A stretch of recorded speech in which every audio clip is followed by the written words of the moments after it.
ঘটনাটা ঘটেছিল আমার নানার সাথে। আমাদের গ্রামের নাম কাঁঠালবাড়ি। আমাদের গ্রামে তখন একটাই মসজিদ ছিল, আর মসজিদের আশেপাশে ছিল ঘন জঙ্গলে ভরা। আমার নানা ছিলেন সেই মসজিদের মুয়াজ্জিন। নানা মুয়াজ্জিন হওয়ায় তাই তাকে খুব ভোরে উঠে মসজিদে আজান দিতে যেতে হতো। আমার নানার বাড়িটা ছিল মসজিদ থেকে কিছুটা দূরে। একদিন রাতের ঘটনা, নানা ফজরের আজান দেওয়ার উদ্দেশ্যে বেরিয়ে পড়েন মসজিদের দিকে। উনি বাড়ি থেকে বেরিয়ে হাঁটছেন, চাঁদের আলোতে চারিদিক ঝলমল করছে। নানা এগিয়ে চলেছেন মসজিদের উদ্দেশ্যে। মসজিদের দিকে যাওয়ার পথে হঠাৎ নানার শরীরে একটা দমকা হাওয়া বয়ে গেল। হাওয়াটা ছিল বেশ গরম। গরম হাওয়া গায়ে লাগতেই নানা দাঁড়িয়ে গেলেন এবং ভাবতে লাগলেন, এখনো তো সূর্য উঠতে অনেক দেরি, আর এখন তো শেষ রাতের সময়। তাহলে হঠাৎ গরম হাওয়া আসলো কোথা থেকে? তিনি মনের ভুল ভেবে আবারও হাঁটতে লাগলেন সামনের দিকে। এভাবে আরেকটু সামনে যেতেই আবারও একইভাবে গরম হাওয়া গায়ে লাগে নানার। প্রথমবার বিষয়টা স্বাভাবিকভাবে নিলেও এবার নানা কিছুটা ভয় পেয়ে যান। উনি মনে মনে দোয়া দরুদ পড়তে থাকেন। এভাবে দোয়া পড়তে পড়তে ঘন জঙ্গল পার হয়ে নানা এবার হাঁটতে লাগলেন গ্রামের সরু চিকন রাস্তা দিয়ে। সরু রাস্তা দিয়ে হাঁটার সময় নানা খেয়াল করলেন, দূর থেকে নানার দিকে একটা কালো রঙের বিড়াল এগিয়ে আসছেন। এই কালো বিড়ালটি দেখে এবার নানা বুঝতে বাকি রইল না, এটা নিশ্চয়ই একটি বদজিনের কাজ। এদিকে তখনই হঠাৎ নানা আবার দেখলেন তার সামনে একটা কালো রঙের ইঁদুর ছোট থেকে বড় আকৃতির রূপ ধারণ করছেন। এটা দেখে নানার চোখের পলক ফেলতেই সেই ইঁদুরটি উধাও হয়ে যায়। এসব দৃশ্য দেখে নানা ভয় পাওয়ার বদলে তিনি মনে মনে আরও রেগে গেলেন। নানা এবার তাড়াহুড়ো করে হাঁটতে লাগলেন মসজিদের উদ্দেশ্যে, কেননা মসজিদের সময় হয়ে আসছিল। নানা হাঁটতে হাঁটতে হঠাৎ উনি পিছনে তাকিয়ে দেখলেন একটা সাদা কাপড় পরা ছায়া ভেসে আসছে। এটা দেখে নানা এবার থেমে গেলেন। এবার রেগে গিয়ে বললেন, অনেক বিরক্ত করেছিস, ফজরের নামাজের জন্য যাচ্ছি, পিছনে আর বিরক্ত করিস না, না হলে এর পরিণাম ভালো হবে না। নানার এমন কথায় সেখানে থাকা জিনটা কেমন একটা গর্জন দিয়ে চলে যায়। সেটা চলে যাওয়ায় নানাও চলে যায় মসজিদে। আর কোনো সমস্যা হয়নি সেদিন। পরের দিন নানা যখন রাতের বেলা মসজিদে নামাজ পড়ে কিছু কাজ করে বাড়িতে ফিরছিলেন, তখন আবারও শুরু হয় সেই জিনের আতঙ্ক। সেই জিনটা নানার পিছু নেন, নানাকে ভয় দেখাতে থাকেন। নানা তখন আয়াতুল কুরসি পাঠ করতে থাকেন মনে মনে, আর নিজের শরীরে ফু দেন। এভাবে কিছু দূর সামনে যেতে নানা শুনতে পান গাছের ডাল ভাঙার শব্দ।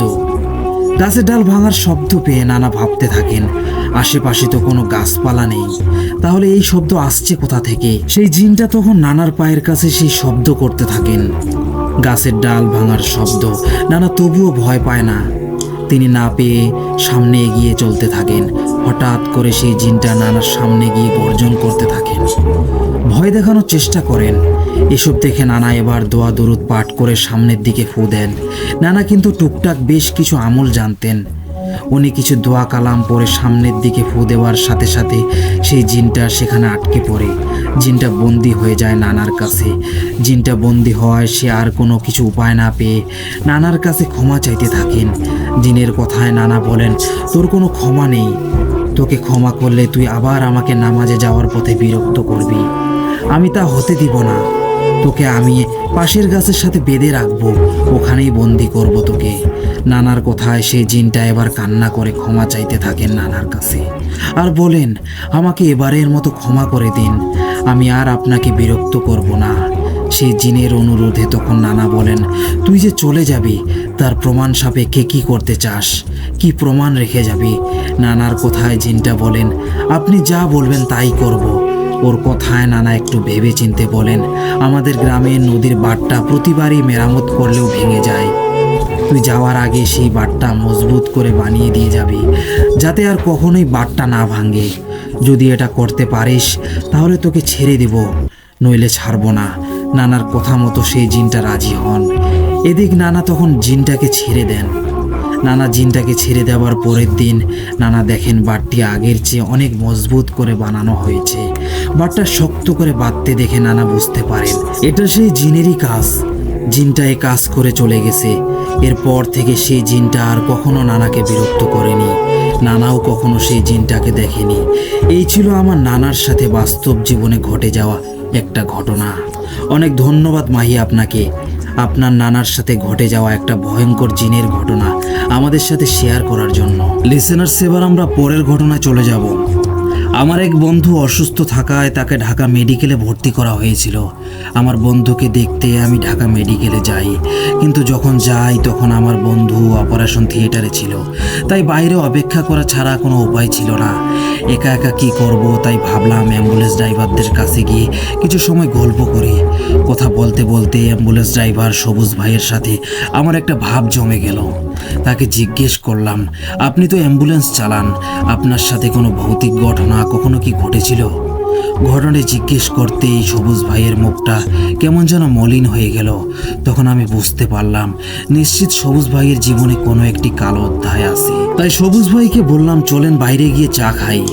চায়ের কাপে চুমুক দিতে দিতে সবুজ ভাইকে বললাম, ভাই আপনার সাথে যদি কোনো ঘটনা থাকে শেয়ার করতে পারেন, খুব ভালো লাগবে আমার। সবুজ ভাই তখন বলল, ভাই আমরা অ্যাম্বুলেন্স চালাই, আমাদের সাথে একটা ঘটনা থাকেই। আমার সাথেও ঘটেছে। এর ভিতর সবুজের ফোনে কল আসে, একটি রোগী নিয়ে ঢাকার বাইরে যেতে হবে তাকে। আমি তাড়াহুড়ো করে সবুজ ভাইয়ের থেকে তার মোবাইল নাম্বারটি রেখে দেই। এর 1 সপ্তাহ পরে আমি সবুজ ভাইকে কল দিই এবং জিজ্ঞেস করি, আপনি কখন ফিরে আসেন? সবুজ ভাই উত্তর দেয়, শুক্রবার বিকেলে ফিরে আসে। তাই আমি সবুজ ভাইয়ের সাথে শুক্রবার বিকেলেই দেখা করি। আজকে আবারও সবুজ ভাইকে বলি, ভাই ঘটনাটা বলবেন কি? আমার আগ্রহ দেখে সবুজ ভাই বলতে রাজি হয়। সবুজ ভাই বলতে শুরু করলো। তখন সন্ধ্যা 7টা। আমার ফোনে একটা কল আসে, সোহরাওয়ার্দী মেডিকেল থেকে একটি লাশ নিয়ে চাঁপাইনবাবগঞ্জ যেতে হবে। আমি তখন গাড়ি নিয়ে ঢাকা মেডিকেলে ছিলাম। আমি আমার হেল্পার রাশিদুলকে নিয়ে চলে যাই সোহরাওয়ার্দী মেডিকেলের মর্গের সামনে আমাকে যেতে হয়, কারণ যে লাশটি আমাদের চাঁপাইনবাবগঞ্জ নিতে হবে সে একটি বাইক অ্যাক্সিডেন্টে মারা গিয়েছে। মর্গের সামনে গাড়িটি পার্ক করি। মেডিকেলের সমস্ত কাজ শেষ করে মৃত ব্যক্তির আত্মীয় স্বজনরা লাশটাকে উঠায় গাড়িতে। আমি ভালো করে লাশের কফিনটাকে আটকিয়ে দেই এবং লাশের আত্মীয় স্বজনদের মধ্যে 2 জন লাশের সাথে যাবে। তাদের 2 জনকে লাশের পাশে বসিয়ে দিয়ে আমি গাড়ি স্টার্ট দেই। আমরা ঢাকা পার হয়ে গেলাম। ঢাকা যমুনা হাইওয়েতে 100 কিলোমিটার বেগে ছুটে চলছি আমরা। যমুনা ব্রিজও পার হয়ে যাই। আমরা ঢাকা থেকে রাজশাহী পর্যন্ত কোনো সমস্যা ছাড়াই চলে গিয়েছি, কিন্তু যখনই রাজশাহী পার হয়েছি তখনই দেখা যায় সমস্যা। রাস্তার পাশে একটি বৃদ্ধা মহিলা সামনে থেকে হাত তুলে সিগন্যাল দিল গাড়ি দাঁড়ানোর জন্য, কিন্তু আমি দাঁড়ালাম না। বৃদ্ধা মহিলাটাকে দেখে মনে হচ্ছে তার বয়স 100-র বেশি হবে। আমি সামনে চলছি, কিন্তু অবাক করার বিষয়, আমি সামনে দেখছি সেই বৃদ্ধা মহিলা আবারও সামনে এসে হাত তুলে সিগন্যাল দিচ্ছে। যে মহিলাকে 20 কিলোমিটার পিছে রেখে এসেছি সে এখানে আসলো কিভাবে? এবার আমার ভিতরে কিছুটা ভয় কাজ করতে শুরু করে। এদিকে আমার ড্রাইভার রাশিদুল ঘুমাচ্ছে। আমি শুনেছি অ্যাম্বুলেন্সের সামনে এমন ঘটনা ঘটে থাকে, তাই তোয়াক্কা না করে গাড়ি চালাতে থাকি। মাঝে মাঝে গাড়ির ভিতরে থাকা লুকিং গ্লাস থেকে পিছনে লাশটার দিকে এবং মানুষ 2 জনের দিকে নজর দেই। কিন্তু হঠাৎ আমাদের গাড়ির ভিতরে লাশের আত্মীয় 2 জন চিৎকার চেঁচামেচি দিয়ে ওঠে। আমি দ্রুত গাড়িটি রাস্তার পাশে সাইড করি এবং রাশিদুলকে ডাক দিয়ে গাড়ি থেমে নেমে পড়ি। গাড়ি থেকে নেমেই পিছনে গিয়ে গাড়ি খুলি এবং তাদের জিজ্ঞেস করে কি হয়েছে। তারা বলে, এই দেখেন ভাই, লাশটা কফিনের ভিতরে জোরে জোরে ধাক্কা দিচ্ছে, কিন্তু আমি তো কিছুই দেখতে পারছি না। কই ভাই, কফিন তো ঠিকই আছে, কেউ তো ভিতরে ধাক্কা দিচ্ছে না। তারা গলা কাপা কাপা কণ্ঠে বলল, ভাই বিশ্বাস করেন এতক্ষণ ভিতর থেকে ধাক্কা দিচ্ছিল, কিন্তু আপনি আসার পর থেমে গেছে। তখন আমি তাদের বলি, আপনারা ঘুমের ঘরে কিনা কি দেখেছেন, আর ঘুমাতে হবে না, জেগে থাকবেন। কিন্তু ওরা 2 জন কিছুতেই গাড়ির ভিতরে থাকতে রাজি না। কিন্তু মৃত ব্যক্তি তো ওদেরই আত্মীয়, তাই বাধ্য হয়ে ওদের থাকতে হয়। আমি রাশেদকে নিয়ে গাড়িটা বন্ধ করে আবার যখন সামনের দিক থেকে গাড়িতে উঠব তখন দেখি আমাদের থেকে আনুমানিক 30 হাত দূরে সেই মহিলাটি দাঁড়িয়ে আছে এবং আস্তে আস্তে আমাদের দিকে হেঁটে আসছে। আমি তড়িঘড়ি করে গাড়িতে উঠি এবং খুব দ্রুত গাড়ি চালাতে শুরু করি। প্রায় 10 মিনিটের মতো গাড়ি চালাই। এর ভিতরে আবার গাড়ির ভিতর থেকে সেই দুজন খুব জোরে চিৎকার দিতে শুরু করে। আমি আবারও গাড়িটাকে সাইড করি এবং গাড়ি থেকে নেমে ওদের কাছে যাই। যাওয়ার সাথে সাথে ওরা গাড়ি থেকে নেমে পড়ে এবং বলে, আমরা গাড়ির ভিতরে থাকতে পারবো না। আমি বলি, কি হয়েছে ভাই? ওরা দুজন বলে, কফিনের ভিতরে কে যেন কুকুরে কুকুরে কাঁদছে। আরে ভাই, আমি তো কিছুই দেখতে পাচ্ছি না। কই, কফিন তো ঠিকই আছে, কারো কান্নার আওয়াজও পাচ্ছি না আমি। ওরা বলে, ভাই বিশ্বাস করেন, কফিনের ভিতর থেকে কান্নার আওয়াজ আসছিল এবং মনে হচ্ছিল ভিতরে মানুষটা জীবিত, সে বের হয়ে আসার চেষ্টা করছে। এবার আমি আমার হেল্পার রাশেদুলকে ওদের সাথে থাকতে বলি। রাশেদুলকে ওদের সাথে থাকতে দিয়ে আমি আবার সামনের দিকে গিয়ে গাড়িটা চালাতে শুরু করি। কিন্তু এবার আমি সামনে বসেই লুকিং গ্লাসের মাধ্যমে ওদের নজরদারি করছিলাম। প্রায় মিনিট 7 গাড়ি চালিয়ে হঠাৎ সামনে দেখি সেই বৃদ্ধা মহিলাটি রাস্তার মাঝে দাঁড়িয়ে আছে। আমি তখন কি করব ভেবে না পেয়ে তার উপর দিয়ে গাড়িটি চালিয়ে যাই। বলে রাখি, রাজশাহী থেকে চাঁপাইনবাবগঞ্জ পর্যন্ত রাস্তাটা কিছুটা চিপা এবং রাস্তার দুপাশে শুধু বাগান আর বাগান। এই জায়গাটা সিটি কর্পোরেশনের বাহিরে, সেই জন্য এই রাস্তায় কোনো আলোবাতি দেওয়া হয়নি। রাস্তাটা ঘুটঘুটে অন্ধকার। হঠাৎ আমি গাড়ির ভিতর থেকে চিৎকারের আওয়াজ শুনতে পাই। এবারও গাড়িটি রাস্তার পাশে সাইড করি। পিছনে গিয়ে গাড়ির ডেগ উঠিয়ে ওদেরকে ঝাড়ি দিয়ে বলে, কি হয়েছে ভাই? আগের মতোই কফিনের ভিতরে কান্নার আওয়াজ এবং মনে হচ্ছে লাশটা বের হয়ে আসতে চাচ্ছে। আমার হেল্পারও একই কথা বলল। তখন আমার বিশ্বাস হলো বিষয়টা। আমি গাড়ির ভিতরে উঠি এবং কফিনটা খুলে ফেলি। কফিন খুলে আমি যে দৃশ্যটা দেখি তা দেখার জন্য আমি প্রস্তুত ছিলাম না। মনে হচ্ছে কে যেন লাশের শরীরের মাংস নখ দিয়ে উঠিয়ে নিয়েছে। এমনিতেই পোস্টমর্টেম করা লাশ, এর ভিতরে এই অবস্থা। লাশের রানের থেকে কিছু মাংস একেবারেই নাই। মনে হচ্ছে কেউ এইমাত্র এই মাংসগুলো উঠিয়ে নিয়ে গিয়েছে। যদি অ্যাক্সিডেন্টে এই ক্ষতগুলো হতো তাহলে কফিনের ভিতরে এখানে সেখানে লাশের মাংস ছড়িয়ে থাকতো না। এবার আমি বুঝতে পারলাম কিছু একটা হচ্ছে আমাদের সাথে। তখন আমি তাদের দুজনকে বলি, আপনারা কি কোরআন তেলাওয়াত করতে পারেন? একজন বলল, আমার বেশ কিছু সূরা মুখস্থ আছে। আমি বললাম, যতক্ষণ পর্যন্ত আমরা চাঁপাইনবাবগঞ্জ না পৌঁছাবো ততক্ষণ পর্যন্ত আপনি এক মুহূর্তের জন্য কোরআন তেলাওয়াত বন্ধ করবেন না। প্রয়োজনে একই সূরা বারবার তেলাওয়াত করবেন। যা কিছু ঘটে যাক না কেন, কোরআন তেলাওয়াত বন্ধ করবেন না। এই বলে ওদের তিনজনকে গাড়ির ভিতরে রেখে ডেক বন্ধ করে দিয়ে আমি গাড়িতে উঠি। এবার আমিও দোয়া দরুদ পাঠ করে গাড়ি চালাতে শুরু করি। কিছু দূর যেতেই দেখতে পাই রাস্তার মাঝে একটি মহিলা ছিন্ন বিচ্ছিন্ন হয়ে পড়ে আছে। মনে হচ্ছে সে অ্যাক্সিডেন্ট করেছে, কিন্তু আমি স্পষ্ট দেখতে পেলাম যে মহিলা অ্যাক্সিডেন্ট করে পড়ে আছে। সে সেই মহিলা। তার মাথাও আগের সেই কাপড় দেখে আমি বুঝতে পারলাম। তখন যদিও আমার ভিতরে অসম্ভব ভয় কাজ করছিল, কিন্তু আমার কিছুই করার ছিল না। আমি যদি হাল ছেড়ে দেই তাহলে বাকি তিনজনার কি অবস্থা হবে। আমি দ্রুত গতিতে গাড়িটি চালাচ্ছি। কিছুক্ষণ পরেই কানে ভেসে আসলো ফজরের আজান। আজানের কিছুক্ষণ পরেই আমরা চাঁপাইনবাবগঞ্জে পৌঁছে গেলাম। লাশটাকে নামিয়ে দিয়ে আমরা আবার দিনের ভিতরেই ঢাকায় ফিরলাম। ঘটনাটি এখানে শেষ হলেই ভালো হতো, কিন্তু না, আমার জীবনে ঘটে গেল আরও একটি কালো অধ্যায়।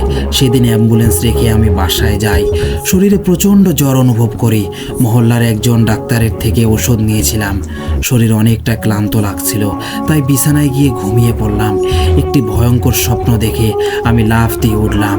স্বপ্নে দেখছিলাম একটি কালো অবয়ব আমাকে বলছে, তুই আমার মাকে খুন করে দিলি, আমি তোর বংশ নির্বংশ করে দিব। আমি তখন দোয়া কালাম পরে আবার ঘুমালাম, কিন্তু আবার স্বপ্ন দেখলাম সেই কালো অবয়বটি পুনরাবৃত্তি করে সেই কথাই বলছে এবং একথাও বলছে, আমার মা তোদের সাহায্য করতে গেছিল, কিন্তু তুই তাকে খুন করে ফেললি। আমি সেদিন রাতে আর ঘুমাইনি, অনেক কষ্টে রাত কাটিয়েছি। তবে ফজরের আজানের পরে বিছানায় গা হেলাতেই আমি ঘুমিয়ে পড়ি। হঠাৎ স্ত্রীর চিৎকারে জেগে উঠি। আমার দুটি সন্তান, একটি ছেলে ও একটি মেয়ে। স্ত্রী চিৎকার দিয়ে এমন একটি কথা বলল যা আমি কোনোদিন শুনতে চাই না। আমার ছেলেটি নাকি দুনিয়ার মায়া ত্যাগ করে চলে গিয়েছে, আর মেয়েটি অসম্ভব অসুস্থ। এই দৃশ্য দেখে আমি নিজেকে আর ধরে রাখতে পারলাম না, সাথে সাথে জ্ঞান হারিয়ে ফেললাম। আমার ছেলেটির বয়স ছিল 7 বছর। জ্ঞান ফিরে নিজেকে কোনো মতে সান্ত্বনা দিয়ে ছেলের শেষ কার্য করার ব্যবস্থা করলাম। এদিকে মেয়েটার অবস্থা করুন, স্ত্রী কথা বলতে পারছে না, বেচারি দুঃখে কাঠ হয়ে গেছে। আমি একটু শক্ত হয়ে প্রথমে মেয়েটাকে মেডিকেলে নিয়ে গেলাম, কিন্তু ডাক্তার পরীক্ষা করে বলল ওর শুধুমাত্র জ্বর হয়েছে, এছাড়া কিছুই আমরা পাচ্ছি না। ডাক্তার কিছু ওষুধ দিল, সেগুলো নিয়ে বাসায় ফিরে এলাম। বাসায় একটা থমথমে অবস্থা। মেয়েকে ওষুধ খাইয়ে ঘুম পাড়িয়ে দিলাম। আমরা এত শোকাহত, কারো চোখে ঘুম নেই, কিন্তু আমার ঘুম পাচ্ছিল অনেক। কখন যে ঘুমিয়ে পড়েছি জানি না। হঠাৎ একটি স্বপ্ন দেখে চিৎকার দিয়ে ঘুম থেকে উঠে পড়ি। আমি স্বপ্নে দেখতে পাই গতকালকের সেই অবয়বটি আবারও আমার সামনে হাজির হয়। সে আমাকে বলেছিলাম না তোর বংশ নির্বংশ করে দেব, তোর ছেলেকে নিয়ে গেলাম, এবার তুই এবং তোর মেয়ের পালা। সে রাতটা আমি আর ঘুমাইনি। মেয়ের পাশে সারা রাত বসেছিলাম এবং ভাবতেছিলাম কাল সকালেই কোনো বড় হুজুরের কাছে যাব। সকাল হতে যতক্ষণ দেরি, ফজরের নামাজ আদায় করে মেয়েকে নিয়ে বের হয়ে যাই নারায়ণগঞ্জের উদ্দেশ্যে। আমি আগে থেকেই জানতাম নারায়ণগঞ্জে একজন বড় হুজুর থাকেন, যার বাড়ি কিনা সিলেটে। সকাল 8টার দিকে সেখানে গিয়ে পৌঁছি এবং হুজুরকে পেয়ে হুজুরের পা জড়িয়ে ধরে বলে, হুজুর আমাকে বাঁচান। হুজুর আমার আকুতি মিনতি শুনে আমাকে শান্ত হতে বলেন। তারপর হুজুরকে অ্যাম্বুলেন্সের সমস্ত ঘটনা এবং আমার ছেলে মারা যাওয়ার ঘটনা খুলে বলি। তখন হুজুর আমাকে বলে, আজ সারা দিন আপনারা এখানেই থাকেন, সন্ধ্যার পরে আমি দেখব বিষয়টা। তখন আমার মেয়ে খুবই অসুস্থ, কেমন যেন চোখ উল্টানি দেয়। সারাদিন আমরা নারায়ণগঞ্জে কাটিয়ে দিই, কেন যেন সময় যাচ্ছে না। সন্ধ্যার পরেই হুজুর খানকায় বসেন। হুজুরের কিছু পালিত জিন ছিল, তাদের মাধ্যমে হুজুর সম্পূর্ণ ঘটনা জানতে পারে। কি ঘটেছিল সেটা শেষে বলছি। এরপর হুজুর সম্পূর্ণ ঘর অন্ধকার করে দিয়ে কিছু মোমবাতি জ্বালিয়ে দোয়া কালাম পড়তে থাকে এবং একটি জিন আমার মেয়ের ভিতর হাজির হয়। বলে রাখছি, তখন আমার মেয়ের বয়স 13 বছর। অনেক চেষ্টার পরে হুজুর জিনটাকে ছাড়াতে সফল হয়। 10 মিনিটের মধ্যেই আমার মেয়ে চোখ উল্টানো দেওয়া বন্ধ করে দেওয়া এবং পরবর্তী 2 দিনের ভিতরে সে সম্পূর্ণ সুস্থ হয়ে যায় এবং আমাদের সকলকে 2টো করে তাবিজ দেয় এবং হুজুর আমাকে কিছু উপদেশ দিয়ে দেয় আমি যেন 5 ওয়াক্ত নামাজ আদায় করি। যখন অ্যাম্বুলেন্স নিয়ে বের হব তখন যেন দোয়া কালাম পরে বের হই। রাস্তায় কোনো সমস্যার সম্মুখীন হলে কোথাও যদি সামনে মসজিদ পাই সেখানে যেন গাড়ি সাইড করে রেখে দেই এবং সারা রাত যেন সেই মসজিদের সামনেই কাটিয়ে দেই। হুজুর তার জিনের মাধ্যমে যে ঘটনা জানতে পেরেছিল, রাস্তায় যে মহিলাটি আমাদের সিগন্যাল দিচ্ছিল সে একজন ভালো জিন ছিল। কিছু পিশাচ জিন আমাদের গাড়িতে থাকা লাশটি খেতে আসছিল, তাই ভালো জিন মহিলাটি আমাদের সাহায্য করার জন্য বারবার সিগন্যাল দিচ্ছিল। সে নাকি আমাদের বলতে চাচ্ছিল সামনে একটি মসজিদ আছে, সেখানে তোমরা গাড়িটি সাইড করে রেখে দাও, কিন্তু আমরা তাকে পাত্তা দিলাম না, বরং সর্বশেষবার তার উপর দিয়ে গাড়ি চালিয়ে গেলাম এবং সে সেখানেই মৃত্যুবরণ করলো। লিসেনার্স, আপনারা হয়তো জানেন জিন জাতি মানুষ সহ অনেক জীবের রূপ ধারণ করতে পারে, আর তারা যখন কোনো জীবের রূপ ধারণ করে তখন তাদেরকে লাঠি দিয়ে পিটিয়ে অথবা কোনো আঘাত দিয়ে মেরে ফেলা সম্ভব। জিন মহিলাটিকে আমি গাড়ির নিচে চাপা দিয়ে গিয়েছি বলে সে সেখানেই মারা গেল, আর সেজন্য এই জিনের একটি সন্তান আমাদের পিছু নিয়েছে। আমি যাকে স্বপ্নে দেখতাম সে সেই জিনের সন্তান ছিল। জিনের সন্তানই আমার ছেলেকে মেরে ফেলেছে।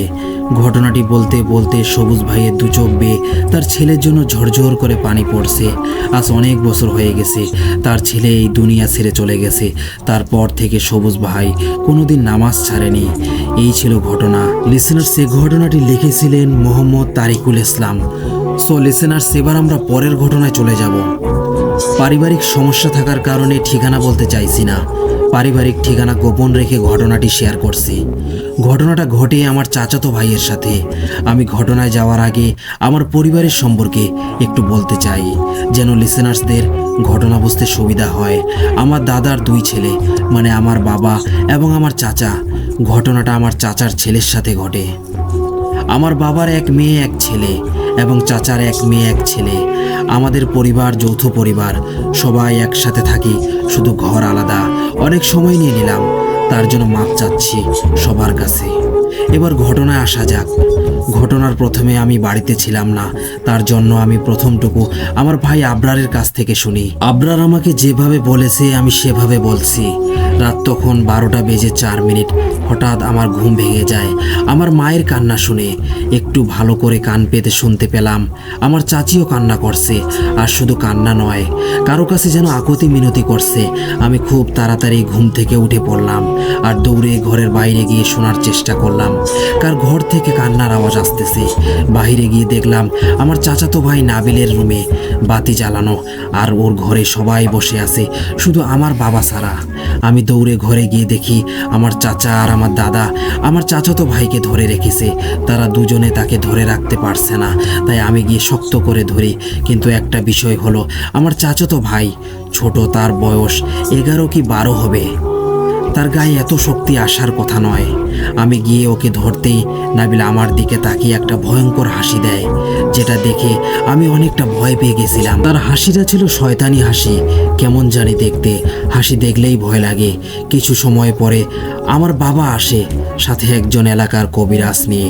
কবিরাজকে দেখে নাবিল তাচ্ছিল্য করে বলে, এই কবিরাজ আমাকে কিছুই করতে পারবে না। সে যখন আমার পরিচয় শুনবে তখন এখান থেকে দৌড়ে পালাবে। নাবিলের কথায় তখন কবিরাজ নাবিলের সামনে গিয়ে বসে, আর তখন আমাকে নাবিল বলে, হাত ছাড়। নাবিলের কথাটা শোনা মাত্রই আমি কবিরাজের দিকে তাকাই, আর কবিরাজ ইশারা দিয়ে বলে ছেড়ে দিতে। কবিরাজের কথা মতো আমি নাবিলের হাত ছাড়তেই নাবিল তার চোখ উল্টো করে আমার দিকে তাকিয়ে একটা হাসি দেয়, যেটা দেখে আমার কথা বন্ধ হয়ে যায়, আর তার হাত পা কাজ করা বন্ধ করে দেয়। আমি সেখান থেকে একটু সরে বসতে চাইতেছিলাম, কিন্তু নড়াচড়া করতে পারছিলাম না। ঠিক তখনই ঘরের দরজা দিয়ে একটা ঠান্ডা বাতাস এসে পুরো রুমটাকে ঠান্ডা করে দিল, কিন্তু তখন ছিল গরমের সময়। এদিকে আমি নড়তে পারছিলাম না। এইটা দেখে দাদা আমাকে একটা টান দিয়ে পিছনে নিয়ে আসে, আর তখনই নাবিল কবিরাজের দিকে ঘুরে যায়। কবিরাজের মুখের সামনে মুখ দিয়ে নাবিল বলে, কিরে কালো? আসলে কবিরাজের নাম ছিল করিম। তার গায়ের রং কালো থাকায় সবাই তাকে কালো ফকির নামে চিনে। নাবিল কালো কবিরাজকে বলে, এখানে কি করতে এসেছিস? আমাকে তাড়াতে এসেছিস নাকি? কথাটা বলে একটা হাসি দেয় নাবিল। নাবিলের হাসি দেখে কালো কবিরাজ তার হাতে কি জানি একটা নাবিলের মাথায় ধরে আর কিছু মন্ত্র পরে ফু দিয়ে বলে, তুই কোথায় থেকে এসেছিস? কবিরাজের কথায় নাবিলের ভিতরে থাকা সেই জিনটা বলে, আমার নাম শোনার এত ইচ্ছে তোর? তাহলে তো তোর ইচ্ছা পূরণ করতেই হয়। তার আগে তোর বাড়িতে ফোন দিয়ে শোন, তোর বউ কেমন আছে? সে কি কল থেকে পানি আনতে গিয়ে বেশি ব্যথা পেয়েছে নাকি? এইটা বলে নাবিল আবার হাসতে শুরু করে। নাবিলের কথা মতো কবিরাজ তখন তার বাড়িতে ফোন দেয়। ফোনটা রিসিভ করে তার ছোট ছেলে। ওনার ছেলে ফোনটা রিসিভ করেই বলে, হ্যালো বাবা, আপনি কোথায়? তাড়াতাড়ি বাড়িতে আসেন। মা পায়ে, মাথায় এবং কোমরে অনেক ব্যথা পেয়েছে। মাকে নিয়ে হাসপাতালে যেতে হবে। ছেলের কথা শুনে কবিরাজ বলল, কিভাবে হলো এসব? কালা কবিরাজের কথায় ওনার ছেলে বলে, আমি আর ভাই পড়তেছিলাম। মা তখন আমাদের রাতের খাবার খাওয়ার জন্য ডেকে তিনি টিউবওয়েল পারে পানি আনতে যায়। অনেক সময় পর মা হঠাৎ করে চিৎকার দিয়ে ওঠে। মায়ের চিৎকারে আমরা দুজনে দৌড়ে তার কাছে গিয়ে দেখি মা অচেতন অবস্থায় পড়ে আছে টিউবওয়েল পারে। মায়ের মাথা ফেটে গেছে, মাথা দিয়ে রক্ত বের হচ্ছে। আমি আর ভাই মাকে ধরাধরি করে রুমে নিয়ে আসি এবং দাদা দাদি করিম ডাক্তারকে নিয়ে আসে। ডাক্তার কোনো রকমে মায়ের মাথার রক্ত পড়া বন্ধ করে এবং মায়ের জ্ঞান ফিরে আসে। তারপর মাকে কি হয়েছে জিজ্ঞেস করলে মা বলে, আমি যখন পানি আনতে টিউবওয়েল পারে যাই তখন দেখি টিউবওয়েলের একটু দূরে ওই আম গাছটার নিচে কে যেন দাঁড়িয়ে আছে। আমি ভেবেছিলাম মানুষ হবে হয়তো। এই ভেবে আমি কলসে পানি ভরতে থাকি। আমি আম গাছটির দিকে তাকাতেই দেখি কালো একটা অবয়ব আমার দিকে এগিয়ে আসছে। দেখতে দেখতে অবয়বটা আমার কাছে চলে আসে আর আমাকে ধরে অনেকটা উঁচু করে ফেলে। অনেকটা উঁচুতে উঠিয়ে আমাকে আবার নিচে ফেলে দেয়। আমি নিচে পড়ে যাই। আমি ভয়ে চিৎকার দিয়ে জ্ঞান হারাই। তারপর আর কিছু মনে নাই। প্রিয় লিসেনার্স, আপনারা কি ভাবছেন আমরা ঘটনাটা কিভাবে জানলাম? আসলে কালা কবিরাজ একটু বয়স্ক থাকার কারণে সে কানে একটু কম শুনতো। তার মোবাইলটা ছিল উচ্চ সাউন্ডওয়ালা। কে কল দিলে উনি ফোন লাউড স্পিকারে দিয়ে কথা বলতেন। সেজন্য উনি ওনার ছেলের সাথে কথা বলছেন আর ওনার সাথে সেখানে থাকা আমরা সবাই তার কথা শুনছিলাম। এদিকে হঠাৎ নাবিল আবার হাসতে থাকে আর বলে, কবিরাজ কি হলো? সব ঠিক আছে তো? নাবিলের কথায় কবিরাজ ভয়ে তাড়াতাড়ি বাড়িতে যাওয়ার জন্য বের হয়ে যাবে। তখন কবিরাজ আমার বাবাকে ডাক দিয়ে একটা নাম্বার এবং একটা ঠিকানা দিয়ে বলে, আপনি পরশুদিন এই ঠিকানায় যাবেন আর গিয়ে আমার পরিচয় দিবেন। এইটার সমাধান করলে একমাত্র সেই করতে পারবে, আমি এই কাজটা করতে পারবো না। এই বলে কবিরাজ তার বাড়িতে চলে যায়। এইদিকে তখনই নাবিল বলে, তোরা কবিরাজ নিয়ে আসলে কোনো লাভ হবে না, কোনো কবিরাজ আমাদের কিছু করতে পারবে না। আমরা 4 ভাই একসাথে, এই ছেলের সাথে আছে 4 জন, একসাথে ধরছি, এই ছেলেকে নিয়ে যাব। এই বলে নাবিল কি যেন নিজের মনে বলতে বলতে ঘুমিয়ে পড়ে। সে ঘুম থেকে উঠে পরের দিন সন্ধ্যার সময় সে ঘুম থেকে উঠেই তার মায়ের কাছে খাবার চায়। তার মা তাকে একটি প্লেটে ভাত আর মাছ ভাজা আর ডাল দেয়। এটা দেখে নাবিল বলে, এই খাবারে আমার পেট ভরবে না, আরও খাবার দে। তখন নাবিলের মা খাবারের পুরো বাটিটা এনে দেয়। নাবিল সব খাবার খেয়ে বলে, আরও খাবার দে। নাবিলের কথায় ভাবি আবার ভাত রান্না করতে শুরু করে। কিছু সময় পর নাবিল একটা মেয়ের কণ্ঠে কথা বলতে শুরু করে। নাবিল বলে, ভাই তুমি অনেক খেয়েছো, এখন আমি খাবো। তখন নাবিলের কণ্ঠে আরেকটা পুরুষ কণ্ঠে বলে, আমার খাওয়া এখনো শেষ হয়নি, আমার খাওয়া শেষ হলে তুই খাবি, এখন যা এখান থেকে। ওদিকে নাবিলের ভাবি ভাত রান্না করে নিয়ে আসলে নাবিল বলে, সবগুলো দে। নাবিলের ভাবি ভয়ে সবগুলো দিয়ে দেয়। নাবিল সব খাবার খেয়ে আবার ঘুমিয়ে পড়ে।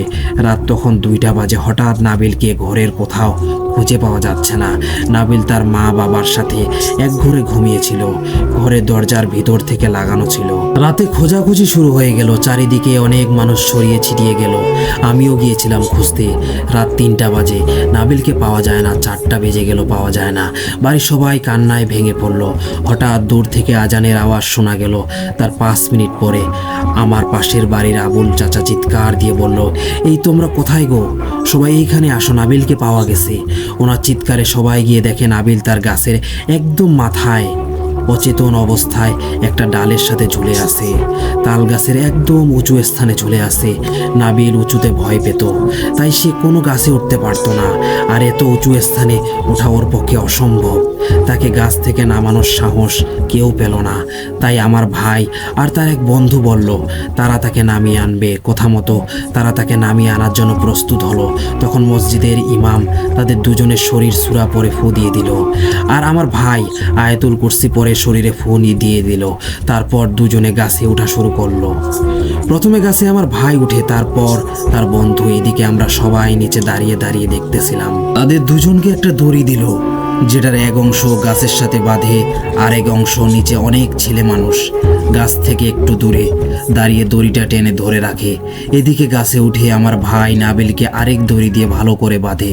তারপর ওই দড়ি দিয়ে বেঁধে ঝুলিয়ে নাবিলকে নিচে নামিয়ে আনে। এই কাজ করতে করতে সকাল হয়ে যায়। তখন সকাল 6টা অথবা 6টা 30 বাজে, খেয়াল নেই আমার। নাবিলকে নিচে নামানোর পর আমার ভাই, বাবা আর ভাইয়ের বন্ধু মিলে চলে যায় কবিরাজের দেয়া ঠিকানায়। কবিরাজের ঠিকানায় যাবার সময় কি কি হয়েছে বা ঘটেছে সেসব বলছে আমার ভাই। আমার ভাই বলে, আমি বাইক নিয়ে যাই একটা বাজারে। ঠিকানাটা বাজার পর্যন্ত দেওয়া ছিল। যখন বাজারে পৌঁছালাম তখন সময় 10টা বা 11টার মতো হবে। বাজারে দাঁড়িয়ে আমি কবিরাজের দেওয়া ঠিকানায় একটা নম্বরও ছিল, সেই নম্বরে কল দিই। প্রথমবার ফোন কেউ ধরে না, পরের ফোনটা ধরে একজন ছেলে মানুষ। কথা বলার ধরন আর তার গলার স্বর শুনে মনে হচ্ছে মানুষটা একটু গম্ভীর। ফোনটা ধরতেই ওই পাশ থেকে একটা মিষ্টি আর গম্ভীর কণ্ঠে সালামের আওয়াজ শোনা গেল। আমি সালামের জবাব দিয়ে পাল্টা একটা সালাম দিলাম। ওয়ালাইকুম আসসালাম। আমার সালামের জবাব দিলেন তিনি, আর জিজ্ঞেস করলেন কে। আমরা ওনার কথার জবাবে ওনাকে বললাম, আমাকে কালু মিয়া পাঠিয়েছে আপনার কাছে। আমার কথা শুনে হুজুর বলল, ও আপনারাই সেই যাদের পরিবার একজন খুবই খারাপ জিন ধরেছে। আচ্ছা, আপনারা তো এখন বাজারে, আপনারা কিছু সময় অপেক্ষা করুন। আমার কিছু ছাত্র আপনাদের নিয়ে আসবে আমার কাছে।